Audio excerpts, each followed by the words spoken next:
In the dark silence of space far beyond the known trade routes and battle lines, something new stirred. The galaxy had grown used to war. Empires rose and fell. Species fought for pride, resources, and survival. Battles became common and destruction became routine.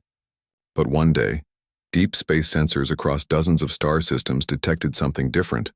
A massive fleet entering through an old, unstable wormhole near the Orion fringe. The readings were strange, almost impossible. The ships were not from any known empire. Their designs were sharp, efficient, and unfamiliar. Their signals carried a single message, broadcasted across all frequencies.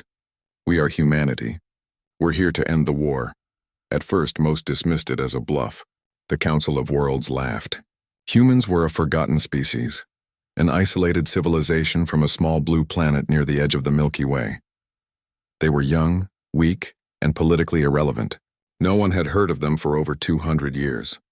But as the first transmissions came through, real images of their fleet, the laughter faded.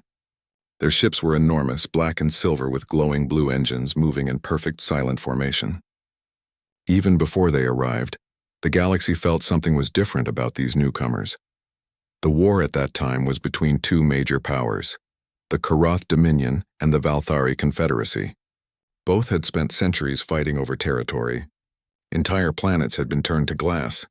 Billions had died, and still the fighting continued. When humanity's message came, both sides ignored it. They thought humans were just another minor species seeking attention. So the Karath sent a small fleet to greet them, planning to scare them away before they could interfere.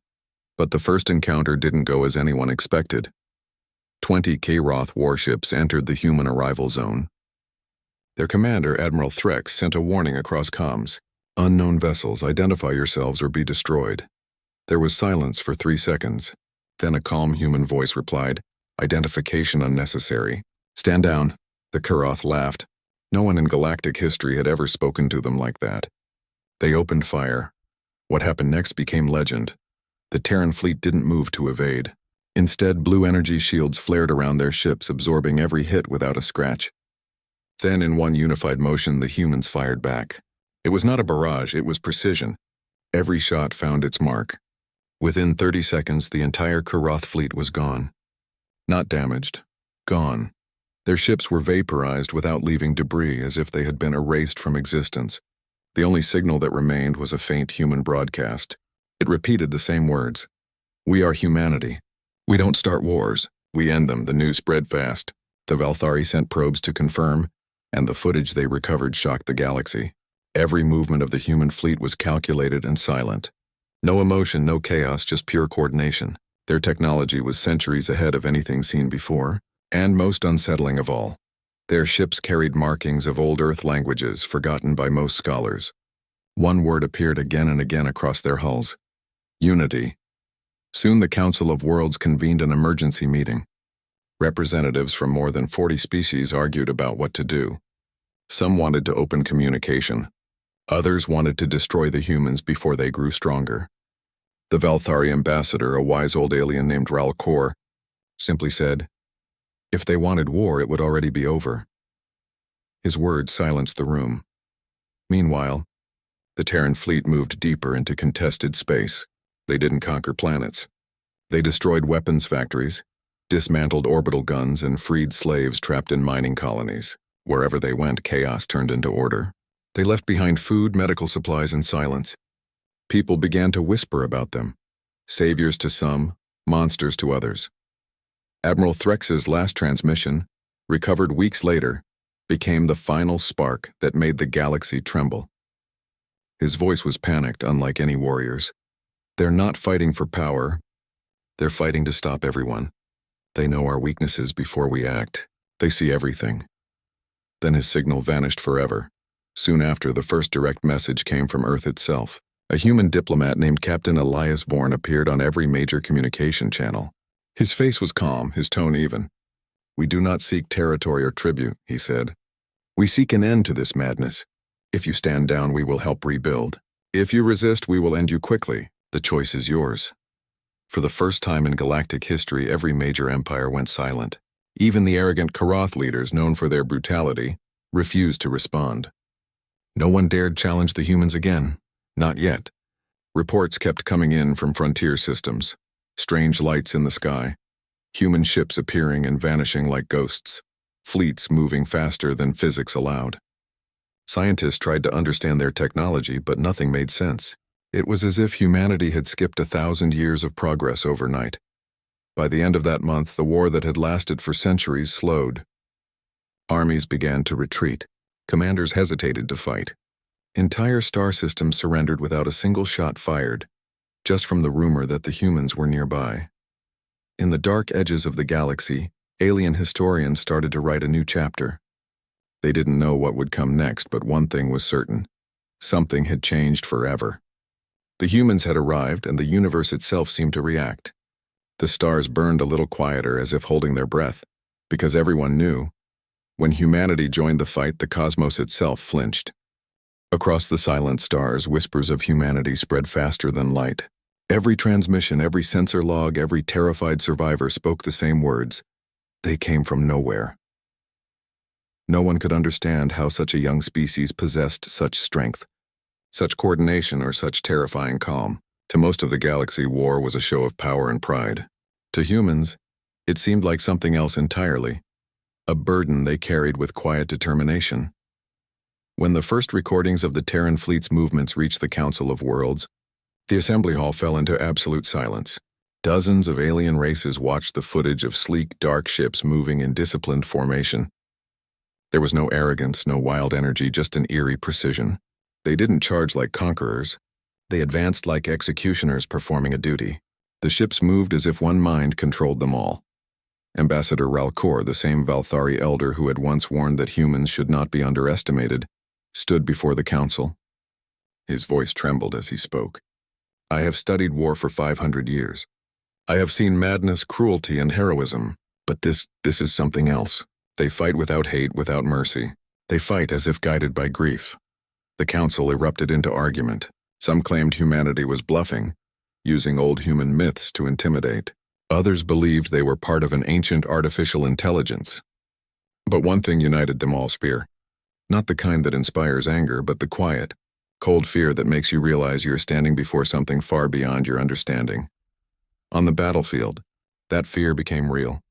3 allied fleets, each representing different empires, formed a defensive line at the Dravos sector. It was a desperate attempt to block the humans' advance.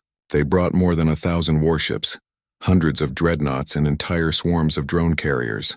Every admiral in that armada swore they would stop the humans or die trying. When the Terran fleet appeared, it was smaller, far smaller. Barely 200 ships. But there was something strange about them. The human vessels didn't broadcast identification codes or life signs. They moved in perfect silence. The alien fleets opened communications, demanding to negotiate terms. The humans didn't reply. For exactly 7 minutes, both sides held position. Then the humans began to move forward. The aliens opened fire first. The sky filled with plasma bolts, missile trails, and energy bursts so bright they lit entire planets. But when the light faded, the human ships were still there. Their shields shimmered like water, bending light around them. Then, without warning, the Terrans responded. It wasn't chaos. It was art. Every shot hit exactly where it would hurt the most. Command ships, reactor cores, weapon systems, all struck with mathematical precision. In the first 5 minutes, 1/3 of the defending fleet was gone. Human destroyers moved like predators, weaving between explosions, firing as they passed, never missing. They didn't waste energy or time. Every action had purpose. From one of the alien ships, a young officer named Veli recorded a short message before her ship was destroyed. They don't fight like us. They don't enjoy it. They look sad. Her transmission became one of the most replayed clips in galactic history. Back on Earth's flagship, the Ark of Sol, Admiral Serena Holt stood at the command deck, watching the battle unfold. Her face was calm, her tone steady. Target their weapon clusters. Spare escape pods, she ordered. Her officers nodded. They knew the drill, and destroy the war, not the people. That was the human way now. By the end of the hour, the Dravos fleet was no more. Out of 1,000 ships, only 40 escaped. Humanity did not pursue them. They simply turned their ships, scanning the debris field for survivors. Drones flew silently, rescuing anyone they could, regardless of species. The rescued soldiers were left on nearby neutral worlds with supplies and no explanation. To the galaxy, it looked like madness, to destroy your enemies and then save them. But to the humans, it was balance. They had come not to conquer, but to end an era of endless suffering.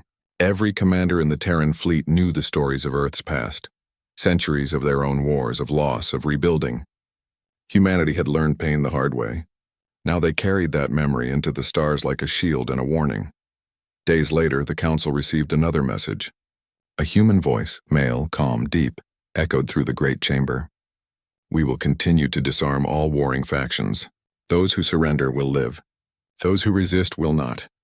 No one could trace the source of the transmission. It came from every direction at once. The galaxy panicked. Armies began to withdraw from their borders. Civilizations that had been enemies for generations sent envoys to Earth, begging for peace treaties or alliances. Even the great Karath Dominion, once the most feared empire, closed its borders and declared neutrality.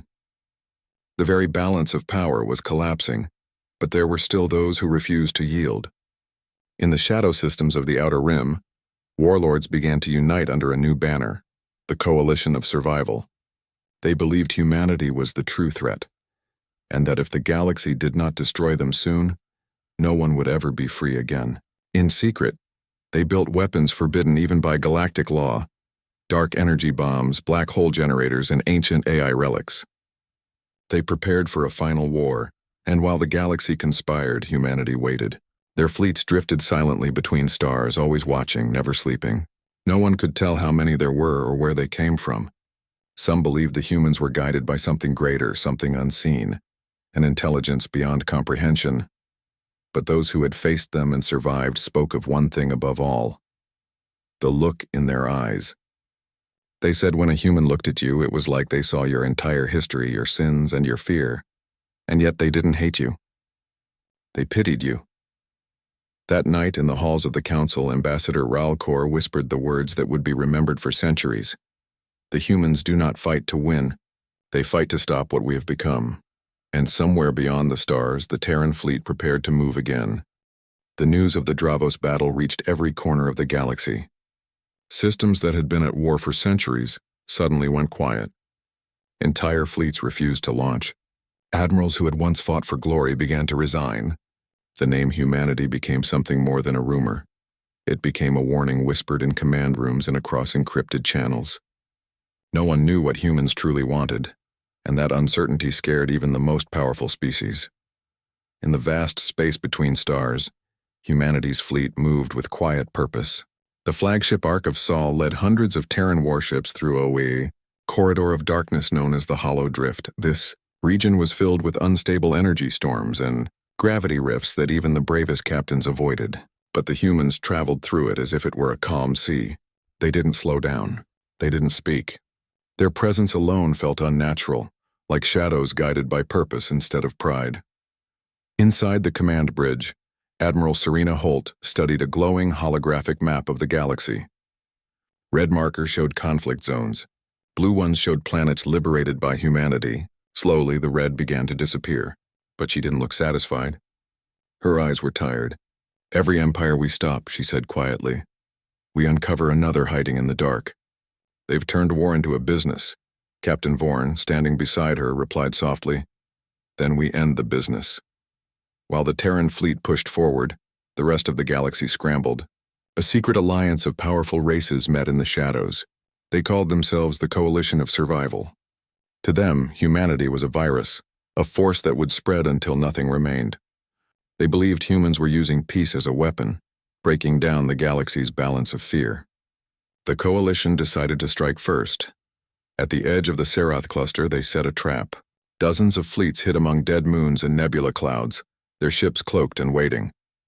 They wanted to catch the Terrans by surprise to prove that humanity could bleed. When the Terran fleet entered the region, all seemed quiet. The nebula's mist swirled like an ocean of blue fire, hiding the danger that surrounded them. Then, without warning, hundreds of missiles streaked out of the fog. Explosions lit the void, shaking the Ark of Sol. For the first time, the Terran fleet was under full attack, but panic never came. Inside the human flagship, Admiral Holt simply said, "Activate mirror protocol." From every Terran ship, Bright energy shields unfolded like silver wings. The missiles struck, but instead of detonating, their force bounced back, redirected through the same space they came from. Within seconds, the Coalition's ambush turned into chaos as their own weapons destroyed half their fleet. Still, they didn't retreat. Thousands of ships emerged from hiding, firing all they had. The void burned with colors of war. Humanity answered not with overwhelming firepower, but with terrifying precision. Terran frigates danced through enemy lines, turning the battlefield into a storm of light. One ship, the TNS Valiant, rammed an enemy dreadnought twice its size, breaking it apart in a flash that could be seen from nearby systems. On the Coalition flagship, General Varric screamed in disbelief. "How can they predict every move?" he shouted. His second officer replied, trembling. "They're not predicting, sir. They're reacting faster than time." Moments later, a strange pulse filled every ship in the area. All targeting systems went offline. Engines failed. The battlefield froze in eerie silence. Through open comms, a human voice spoke. Calm, steady, unshaken. "You were warned." Then came the light. A single Terran weapon known only as the Solar Lance fired once. The beam stretched across thousands of kilometers, cutting through space itself. It didn't just destroy ships, it erased them, leaving behind only shadows of radiation. When the light faded, the Coalition fleet was gone. The survivors drifted in silence, their systems dead, their spirits broken. Humanity didn't finish them. Instead, drones spread across the wreckage, retrieving the wounded, both human and alien. They repaired escape pods, sent out medical supplies, and left messages of peace among the ruins. One of the rescued commanders later said, "They defeated us completely, and still showed mercy." That was the moment I realized, they aren't like us. The recording of that statement spread faster than any propaganda. Across the galaxy, entire civilizations began to question their ways. Why did humanity fight so differently? Why did they refuse to conquer, even when they could? For the first time, species who had never known peace started to talk. Back on the Ark of Sol, Admiral Holt stood alone in her quarters, staring at the stars. Her reflection shimmered in the glass. "They think we're gods," she whispered. "But we're just tired humans who learned the cost of war too well." Captain Vorn entered quietly. "And yet, Admiral," he said, "the galaxy listens. Maybe that's enough." Outside, the Terran fleet turned toward their next destination, a region known as the Rim of Silence, home to the last stronghold of the warlords who refused to yield. Every race watched as the humans approached, knowing that wherever they went, history followed. In that moment, the galaxy finally understood why the cosmos seemed to flinch when humanity joined the fight. It wasn't just their weapons, their technology, or their strategy. It was their resolve, the will to face endless darkness not for glory, but to make sure no one ever had to live in it again. The ruins of the Coalition's defeat drifted quietly in the void, twisted metal glowing faintly under the distant starlight. No one dared to approach the wreckage. The message was clear. Resistance against humanity was not war, it was suicide. Yet in the darker corners of the galaxy, defiance still stirred. Some could not accept that a species so young, so small, could bring the greatest powers to their knees. In an abandoned station orbiting a dying star, leaders of several remaining factions gathered in secret. They were battered, frightened, but desperate. Among them was General Varric, the only survivor of the Serath battle. His body was scarred, one arm replaced with crude cybernetics, but his eyes still burned with fury. "They pity us," he growled, his metallic voice echoing in the chamber. "They think themselves righteous saviors. But I have seen the truth. They are not gods. They are devils pretending to be angels." The others listened in silence. Varric continued, pointing to a projection of the Terran fleet. "They say they fight to end war, yet every system they touch becomes theirs in spirit. They do not conquer through weapons. They conquer through fear." Meanwhile, far across the stars aboard the Ark of Sol, Admiral Serena Holt stood before a massive viewing window. The fleet drifted near a gas giant whose storms painted the sky in ribbons of gold and crimson. The humans had not engaged in battle for weeks. Instead, they patrolled the edges of known space, dismantling old weapons platforms and helping rebuild destroyed colonies. But even peace weighed heavy. "Admiral," said Captain Vorn quietly, "reports say the surviving empires are forming again. Smaller groups scattered but united by hatred of us. Serena didn't look away from the swirling planet. Let them. Hatred is easier than truth. They need someone to blame for what they have done to themselves. Her words were calm, but deep down she knew the peace was temporary. Humanity had ended wars before, on their own world, and history had always repeated itself. Elsewhere, on a world scarred by centuries of war, something strange happened. The people, once slaves of rival empires, raised the human banner. They called themselves the freed. They had no allegiance except to the ideal that humanity represented: order through restraint, strength through compassion. Their world became a sanctuary for refugees of every race. For the first time in recorded history, thousands of alien species lived together without walls, under a single flag that wasn't their own. That frightened the old powers even more than human weapons. In the hidden council chambers of the Coalition, Varric's spies brought news of this new movement. "They are spreading their ideals," said one commander bitterly. "Whole systems refuse to take up arms again. They chant human words, no more war." Varric slammed his metal hand onto the table. "Then we must give them war." The Coalition began to rebuild in secret. They scavenged from the wreckage of ancient empires, stole experimental drives, and reactivated forbidden weapons. Deep in the shadow of a dying sun, their engineers worked on a weapon they believed could destroy humanity once and for all: the Eclipser Array. It was designed to collapse stars, one after another, turning life-bearing systems into cold graves. Back on the Ark of Sol, human sensors picked up faint energy signatures. "Admiral," an officer reported, "we've detected gravitational anomalies near the ecliptic rift. It's artificial." Serena frowned. "Send probes." When the probes reached the rift, they transmitted only one image before going silent: a vast mechanical ring the size of a moon, glowing with unstable energy. Humanity had faced weapons before, but never something that could destroy suns. The Admiral stood silent for a long time, watching the distorted transmission. "They will try to end the light," she said softly, "so we'll have to fight in the dark." Orders spread through the fleet.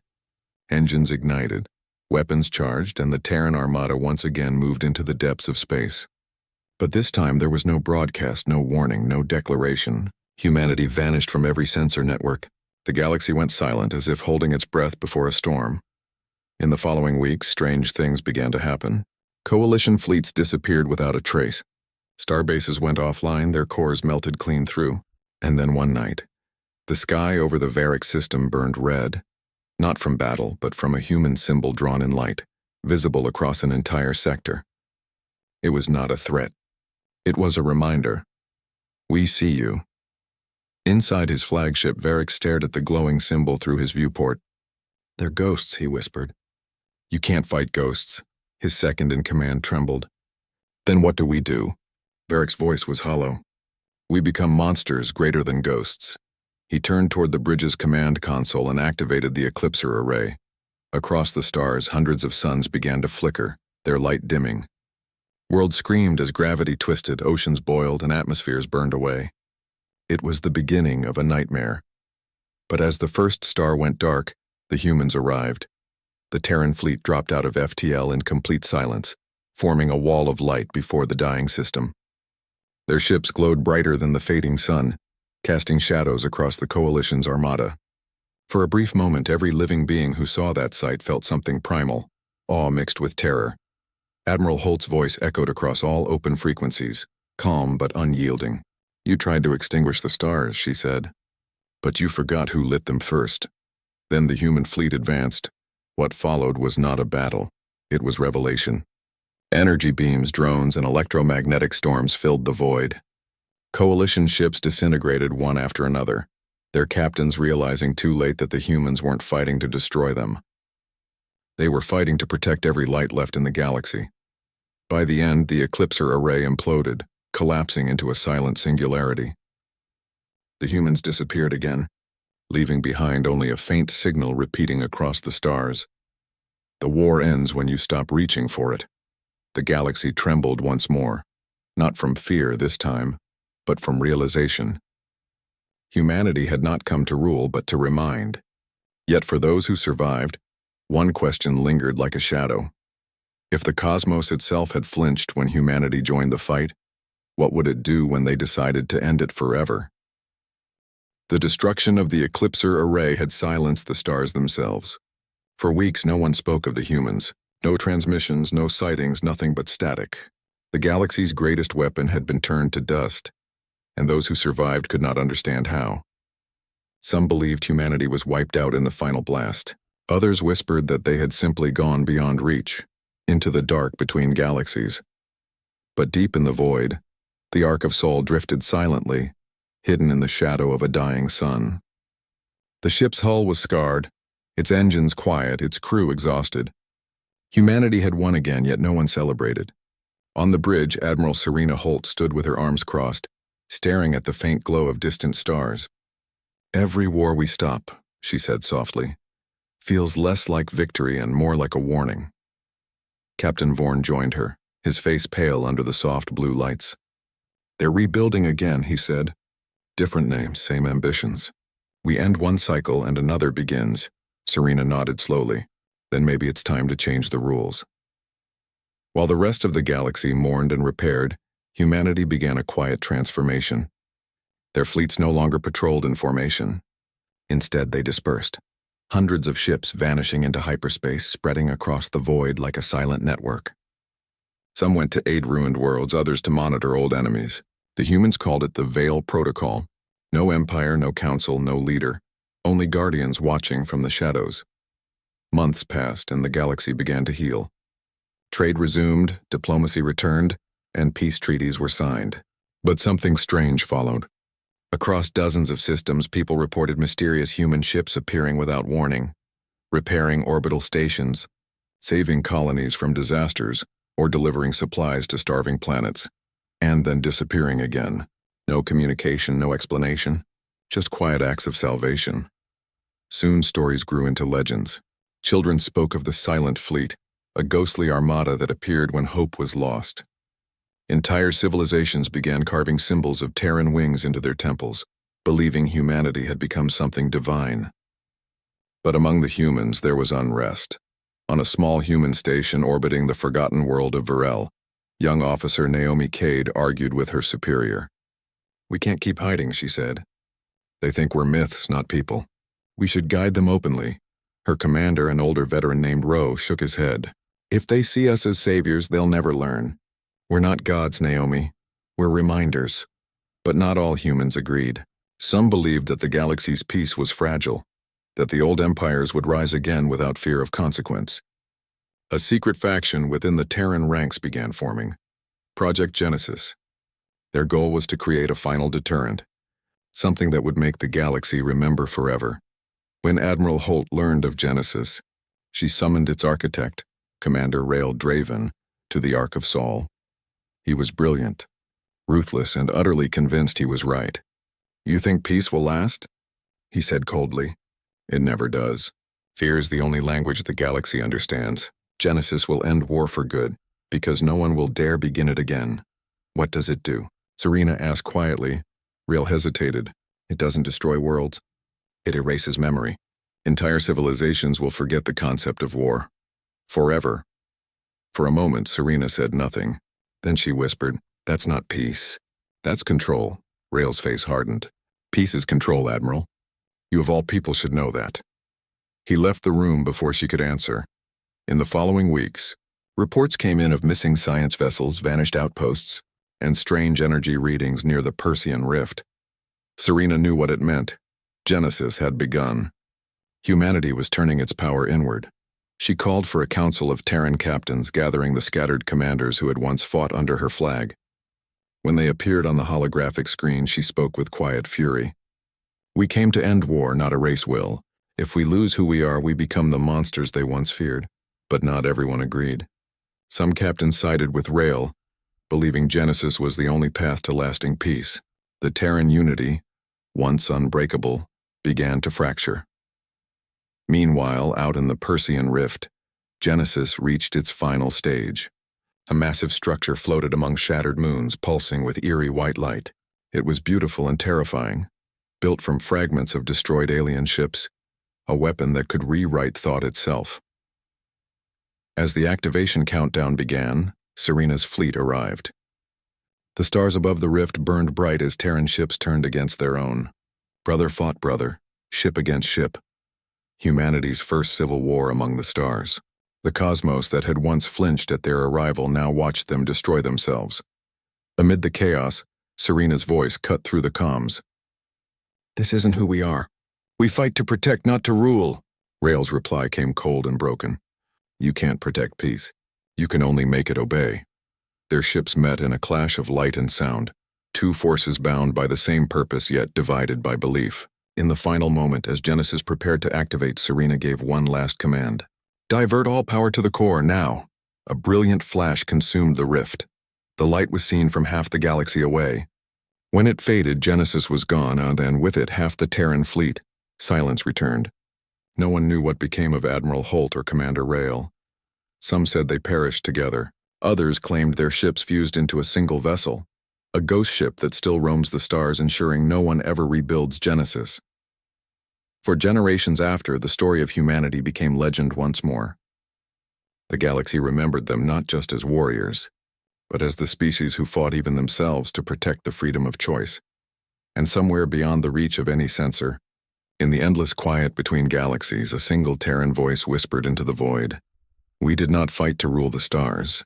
We fought so they would never have to fear the light again."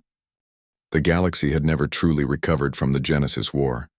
The light of 1,000 suns still burned across the void, but beneath that light lay silence, the kind that comes after too much loss. The humans had vanished again, leaving behind only their warnings and the scars of what they had done to save everyone else. For years, there were no sightings, no signals, not even whispers. Many believed they were gone for good, a brief and terrible chapter in history. But the galaxy was wrong. Humanity was only waiting. Far beyond the outer colonies, at the edge of known space, something stirred. Deep space sensors from a dozen civilizations began detecting faint distortions in subspace, rhythmic pulses that seemed alive. The signals were weak, but they carried a pattern too precise to be random. When decoded, the message was chilling in its simplicity.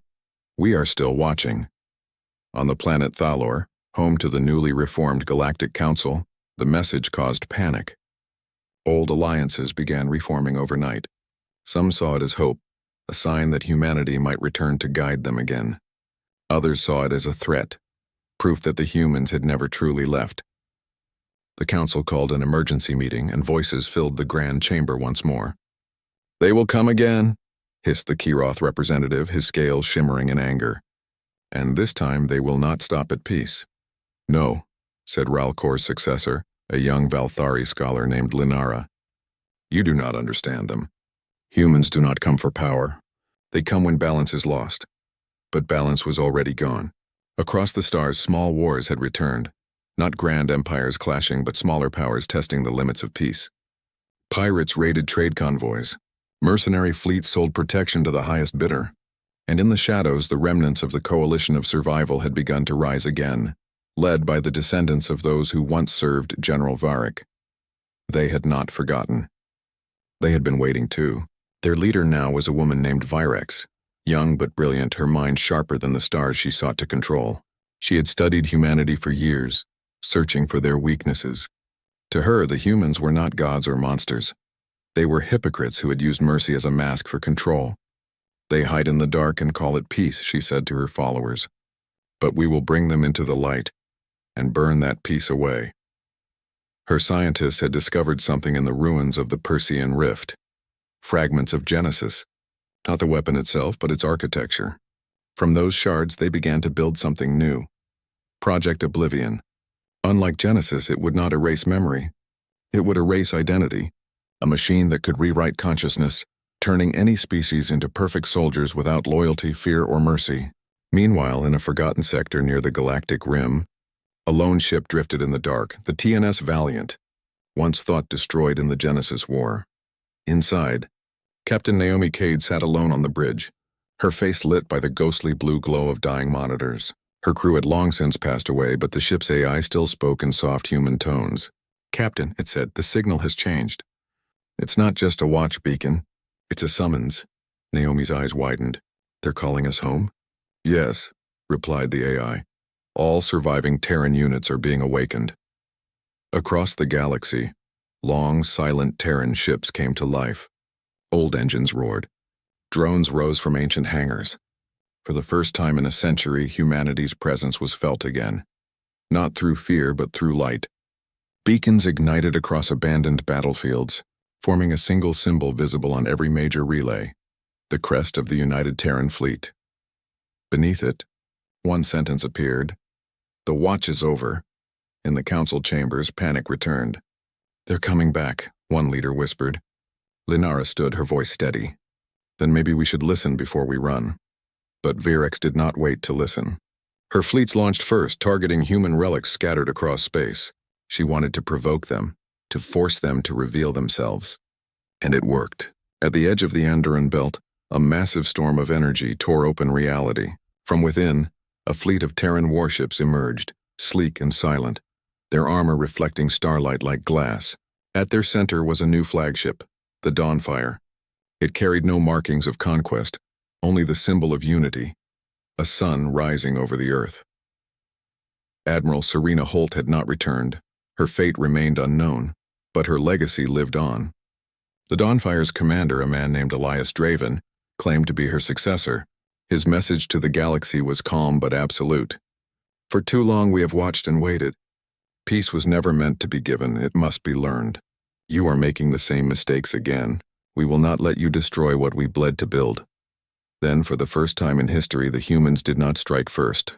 They simply stood still. Firex's fleet surrounded them, thousands of ships ready to fire. Her voice filled the comms, sharp and mocking. "You think you can frighten us again with silence? You're nothing but ghosts of the past." Draven replied quietly. "Then let the past remind you." And in that moment, the stars themselves seemed to dim. The human fleet powered up, not weapons, but a massive pulse of light. It spread across systems faster than light, disabling all targeting systems, all communications, all engines. It did not destroy. It silenced. Virex's ships drifted helplessly. She screamed orders, but nothing responded. Her voice broke into static as she realized what the humans had done. They hadn't come to fight. They had come to stop fighting. Across the galaxy, ships went dark. War ended in a single blinding flash, not by force, but by will. Humanity vanished once more into the quiet void, leaving behind only the message that echoed across every relay. Every world, every mind. The galaxy will learn peace one way or another. And as silence reclaimed the stars, the cosmos flinched again. Not in fear this time, but in awe. Humanity had returned, not to conquer, not to rule, but to remind creation itself what it meant to be alive.